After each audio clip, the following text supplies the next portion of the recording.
With the question na masama ba maging masaya, ang sagot ko ay hindi. Okay? Ang masama ay maging malungkot or experience sadness. Now, sadness is normally akin sa depression. When I say akin, siya si sadness yung younger brother ni depression. Okay? Kasi mas malupit si depression, but sadness will lead you towards anxiety and depression. Now, let's talk about sadness for a bit kasi this is very important. Now, sabi diyan kasi, sadness is an emotional pain associated with or characterized by feelings of disadvantage, loss, despair, grief, helplessness, disappointment, and sorrow. An individual experiencing sadness may become quiet or lethargic and withdraw themselves from others. So, normally, ang motivation ng mga taong pursuing happiness ay yung mga tao na meron silang degree of sadness. Okay? So that's very, very important. Huwag niyong kakalimutan yun. Diba? And that's something na we have to fully understand. Next is, ano ba yung scientific effects ng sadness? Kaya nga, the pursuit of happiness is very, very expensive. So, sinasabi dito, sadness actually affects your body.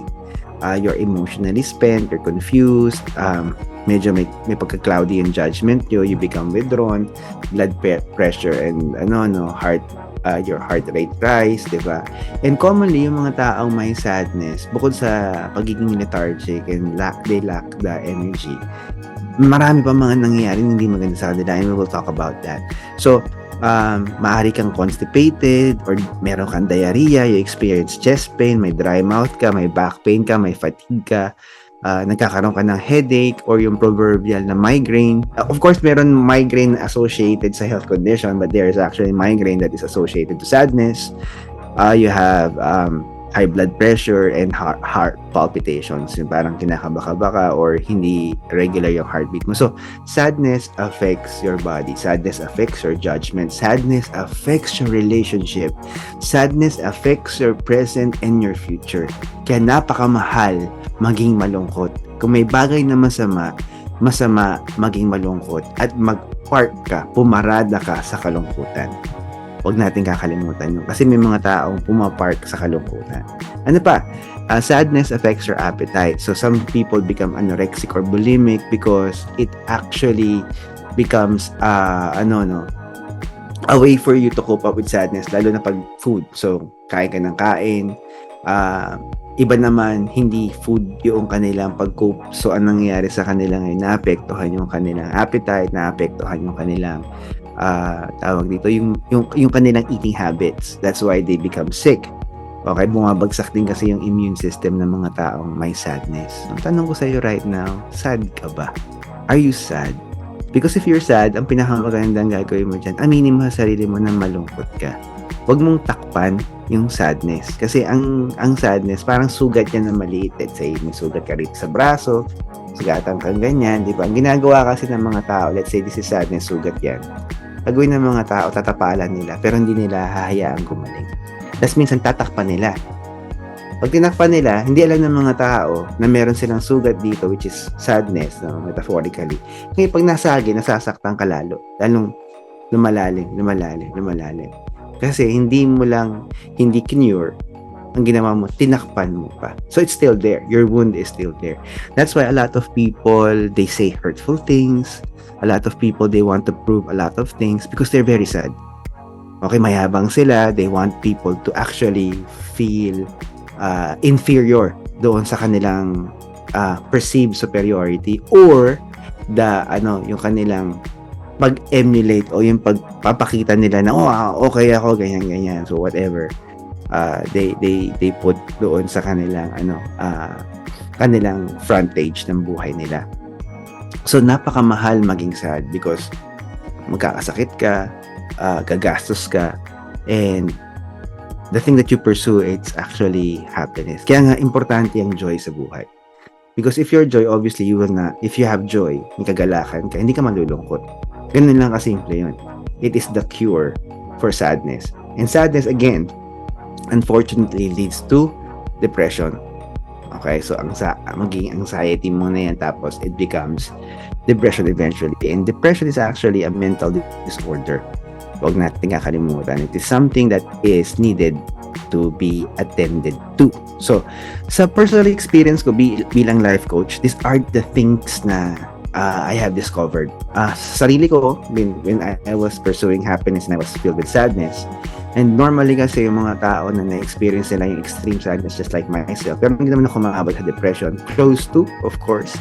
I had that episode ng buhay ko. So I can relate to a lot of people who are experiencing sadness and, when they are on their way towards depression. So it's very expensive. You spend a lot of time, money, yung personal value mo diminishes, diba? Yung relationships mo, you actually sometimes, give up your relationships that truly matters because of your sadness. Ang hirap kasi kausap ng taong malungkot. Especially yung taong malungkot na ayaw niya maging masaya. Parang tao lang yun na gising, na ginigising mo. Kasi mas mahirap gisingin ang gising. Because they're pretending that, they're sleeping instead of, them truly sleeping so that you are able to wake them up. So, ang dami na pinupursue ng mga taong negatively. So, it's a very expensive emotion. It is crippling. There's no motivation. You are lethargic, no energy. You feel fatigue. You withdraw from people. There's an impact on cognition.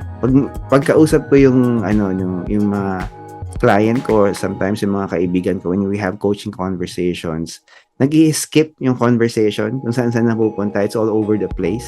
Kaya nga, pag may kausap akong tao, when we have this conversation, alam ko na malungkot siya, especially when they fail to follow the flow of conversation and they suddenly skip the conversation, introducing a totally different topic. Iba yung sinasabi nila or iba yung intindi nila doon sa conversation because they are unable to concentrate. May problema ka sa cognition.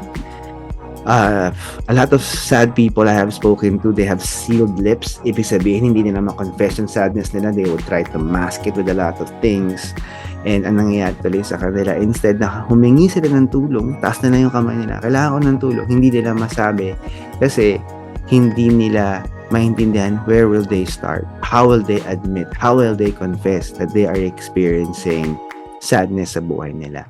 They're difficult to be with, especially if you're also a sad person. So nagmumultiply yung sadness that actually leads to anxiety and bad conversation, especially when two sad people actually have that conversation. And sometimes they will pursue hindi mga productive na ways or unproductive things, na yung stupid things, maglalasing, magkakasino. Yun yung mga na-experience ko sa mga tao na kausap ko na they are both sad, they would try to, worst scenario sa mga sad people is they would like other people around them sad as well. And they actually are very, very jealous sa mga taong masaya, yung mga tao na talagang genuinely they experience joy. So, it's very destructive. Most of them, nakikita ko na magagaling talaga sila. They're really brilliant. They have,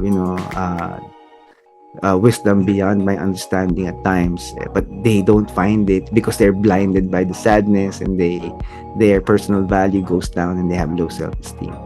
And pinakamalupit na experience ko with people who are very, very sad, they feel hopelessness.